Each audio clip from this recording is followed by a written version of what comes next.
Hello എല്ലാവർക്കും good afternoon from Guwahati, Assam, India. കുറേ ദിവസമായി വ്ളോഗ് ചെയ്തിട്ട്. കുറേ ദിവസം എന്ന് പറഞ്ഞു കഴിഞ്ഞാൽ കുറേ ദിവസം നമ്മുടെ ഫോണിന് പണി കിട്ടി, ഹാർഡ് ഡിസ്കിനും പണി കിട്ടി, അങ്ങനെ വീഡിയോസൊന്നും ചെയ്യാതിരിക്കുമായിരുന്നു. അപ്പം കഴിഞ്ഞ 4 ദിവസമായിട്ട് ഇവിടെ ഹോസ്റ്റലിൽ ഇങ്ങനെ വെറുതെ കുത്തിയിരിക്കുക. അപ്പോൾ പിന്നെ ഞാൻ വിരിച്ചു വന്നാൽ പിന്നെ ഒരു വീഡിയോ യൂട്യൂബിൽ അപ്ലോഡ് ചെയ്തേക്കാം. ഇനി നാട്ടിലെത്തിയിട്ടേ വീഡിയോസ് ഇടുന്നുള്ളൂ എന്നുള്ള പ്ലാനിലായിരുന്നു. അപ്പം ഫ്രീ ടൈം കിട്ടിയപ്പോൾ ഞാൻ വിചാരിച്ചു എന്നാൽ പിന്നെ വെറുതെ ഒരു വീഡിയോ അധികം എഡിറ്റ് ഒന്നും ചെയ്യാതെ തരാം. കാരണം ഒരുപാട് പേര് മെസ്സേജ് അയക്കുന്നു ഇൻസ്റ്റാഗ്രാമിൽ, എവിടെ എത്തി ബ്രോ, എന്താണ് കൊറോണ പിടിച്ചോ, ജീവനോടെ ഉണ്ടോ, എന്താണ് കാര്യങ്ങളൊക്കെ ചോദിച്ചിട്ട്. അപ്പോൾ ഞാനിപ്പം ബൈ 180 ദിവസമായി, 180 ഡേയ്സായി നമ്മൾ വീട്ടിൽ നിന്ന് ഇറങ്ങിയിട്ട് 6 months. അങ്ങനെ കറങ്ങി തിരിഞ്ഞ് നമ്മൾ ഫൈനലി ഇന്ത്യയിലെത്തി. നമുക്ക് എന്താ പറയണ്ടേ, ഒരുപാട് ഭാഗ്യം ഉണ്ടായിരുന്നു ഈ യാത്രയിൽ. എല്ലായിടത്തും, എല്ലാ കൺട്രീസിലും. അത് വിശദമായിട്ട് ഞാൻ പിന്നീടൊരു വീഡിയോ ചെയ്യാം, നമ്മൾ ഈ യാത്രയിൽ എൻജോയ് ചെയ്ത അല്ലെങ്കിൽ അനുഭവിച്ച ഭാഗ്യങ്ങളെ പറ്റി. അപ്പം ഫൈനൽ നമ്മൾ ഇന്ത്യയിലോട്ട് 2 weeks മുന്നേ കയറി, മിസോറാമിലോട്ട്. അതും ആ ബോർഡർ 2 ദിവസം മുന്നേ ക്ലോസ് ചെയ്തു. അപ്പം നമ്മുടെ ഏറ്റവും വലിയ ലക്കായിരുന്നു അത്. അങ്ങനെ ഞാനിവിടെ ഒരു ഹോസ്റ്റലിൽ വന്ന് കയറി കഴിഞ്ഞു. ഒരു ദിവസം ബ്രേക്ക് എടുക്കാൻ വേണ്ടി വന്നത്, പക്ഷേ ഞാനിപ്പോൾ ഒരു 4-5 ദിവസമായി ഹോസ്റ്റലിൽ ഇവിടെ ഇങ്ങനെ ചില്ല് ചെയ്ത് നിൽക്കുകയാണ്. ഒരുപാട് അടിപൊളി ട്രാവലേഴ്സ് ഉണ്ട് ഇവിടെ. അപ്പോൾ അവരോടൊക്കെ ഇങ്ങനെ അടിച്ചു പൊളിച്ച് പൊളി വൈബ്സാണ് ഇവിടെ. അങ്ങനെ നിൽക്കുന്നു. പിന്നെ വേറെ ഞാൻ പറയാൻ വന്നത്, നമ്മുടെ 14th or 15th day Iran വരെയുള്ള വീഡിയോസ് നമ്മൾ ഇട്ട് നിർത്തിയേക്കുന്നത്. അതിനുള്ള വീഡിയോസ് ഞാൻ ഇട്ടില്ലായിരുന്നു. അതെല്ലാം നാട്ടിലെത്തിയിട്ട് ഇനി 1 by 1 സ്റ്റാർട്ട് ചെയ്യാമെന്ന് വിചാരിച്ചിരിക്കുമായിരുന്നു. അല്ല, അങ്ങനെ തന്നെ വിചാരിച്ചിരിക്കുകയാണ് ഇപ്പോഴും. അപ്പം ഇനിയിപ്പോൾ അതൊക്കെ നാട് പിടിക്കുകയാണ്. ഹിച്ച് അയക്കണോ എന്നറിയില്ല, കാരണം ഇപ്പോഴത്തെ കൊറോണയുടെ പ്രശ്നങ്ങൾ കാരണം എന്ത് ചെയ്യണമെന്നുള്ള കൺഫ്യൂഷനില്ല. ചിലപ്പോൾ ഹിച്ചേക്കും, ഇല്ലെങ്കിൽ ഞാൻ ട്രെയിൻ എടുക്കും. ഫ്ലൈറ്റ് എന്തായാലും എടുക്കുന്നില്ല. അങ്ങനെ വിചാരിച്ചൊക്കെ ഇരിക്കുന്നു. ഇതാണ് ഹോസ്റ്റൽ. ഞാൻ ഹോസ്റ്റലിൽ കാണിച്ചു തരാം. ഇവിടെയാണ് നമ്മൾ ടേബിൾ ടെന്നീസ് കളിക്കുന്ന സ്ഥലം. ഇതാണ് ഹോസ്റ്റലിൻ്റെ എൻട്രൻസ്. അവിടെയാണ് ഹോസ്റ്റലിൻ്റെ ഒരു ബോർഡ് കാണിച്ചു തരാം.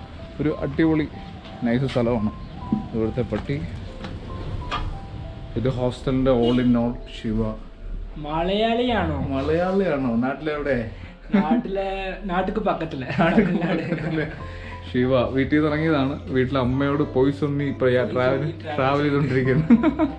നമ്മുടെ ഹോസ്റ്റലിൽ കയറി വരുന്ന സ്ഥലം. സോറി, നമ്മുടെ ഗോപ്രോയ്ക്ക് അതിനകത്ത് ലൈറ്റ് ഇല്ലാത്തതുകൊണ്ട് ഞാൻ ക്യാമറ എടുത്തോണ്ട് വരട്ടെ. ക്യാമറ എടുത്തു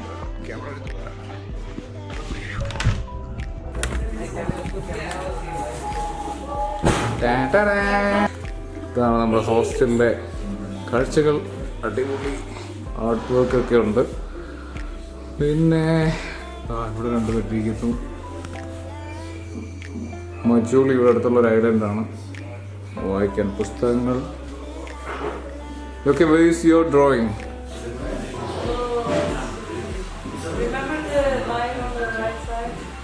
Yeah. പിന്നെ ഇവിടെ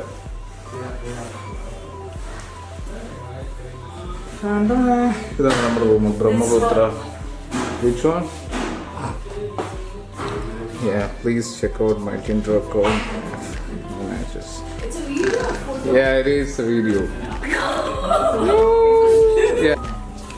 നമ്മുടെ യാത്രയെ പറ്റി ഞാൻ എന്താ ഇവിടെ എഴുതി വെച്ചിട്ടുണ്ട്. അപ്പോൾ ഇവിടെ വരുന്ന മലയാളീസൊക്കെ come on. Bye. सबके लिए खाना बनाता है, सब क्लीन करता है. Let's get the cakes at Sykes and Poli centrമാണ്. I'm just making a video with it.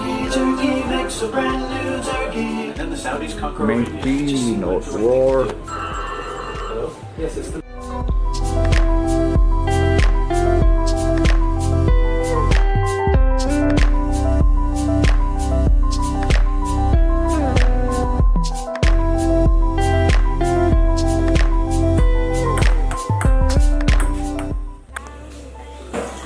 Okay, is preparing coffee for us. Thanks a lot. Thanks to the Italian guy, yeah? He donated the coffee. Oh yeah, he's the best Italian ever. Wow. So he Take basically it like this? cycled all the way from Italy to Kazakhstan and in India, but now he can't go anywhere. And now I can't go anywhere because I'm Italian. Because I'm Italian. Life is beautiful. I cycled 16,000 kilometers to be stuck here. To be stuck in Guwahati. വേറെ എന്തൊക്കെയോ പറയാനുണ്ടായിരുന്നു, പക്ഷെ actually മറന്നുപോയി. അപ്പോൾ ഇനി നമ്മൾ ഇവിടുന്ന് നേരെ കൊൽക്കത്ത പോയിട്ട് സിലിഗുരി കൊൽക്കത്തയിൽ നിന്ന് പിന്നെ നേരെ ഹംപി, പിന്നെ നേരെ ഭുവനേശ്വർ, ബാംഗ്ലൂർ, ചെന്നൈ, നാട്ടിലേക്ക്. ഇതാണ് പ്ലാൻ. എനിക്കറിയില്ല, ഇനി കൊറോണയുടെ കാര്യങ്ങളൊക്കെ തീരെ വഷളാകുകയാണെങ്കിൽ ചിലപ്പോൾ ഞാൻ ട്രെയിൻ എടുത്ത് നേരെ 3-4 ദിവസത്തിനുള്ളിൽ നാട്ടിൽ വരും. നാട്ടിൽ വന്നു കഴിഞ്ഞ് കഴിഞ്ഞാൽ ദ ഗുഡ് തിങ് ഈസ് നമുക്ക് ഓരോ വീഡിയോസായിട്ട് ഡെയിലി അപ്ലോഡ് ചെയ്യാം. അങ്ങനെ ഇരിക്കുന്നു. പിന്നെ കുറേ പേര് എനിക്ക് മെസ്സേജ് അയച്ചു, ഇൻസ്റ്റാഗ്രാമിലെ ഫോട്ടോസൊക്കെ എവിടെ പോയി. ഇൻസ്റ്റാഗ്രാമിലെ ഫോട്ടോസ് എല്ലാം ഞാൻ തൽക്കാലത്തിന് ഡിലീറ്റ് ചെയ്തു. എല്ലാം നമ്മൾ റീ അപ്ലോഡ് ചെയ്യുന്നതായിരിക്കും. Stop it. Do you want to? അപ്പം അങ്ങനെയൊക്കെയാണ് കാര്യങ്ങൾ. അതൊന്നും പറയാൻ വേണ്ടി ഞാൻ ചെറിയ വീഡിയോ യൂട്യൂബിൽ ഇടാൻ വേണ്ടി വന്നതാണ്. ഞങ്ങൾ കളിക്കാൻ പോവാ. Don't stop it. I'll get it. Okay, then follow me. Yo. അപ്പം that's the plan. അത്രേ ഉള്ളൂ. Nothing else. Bye bye.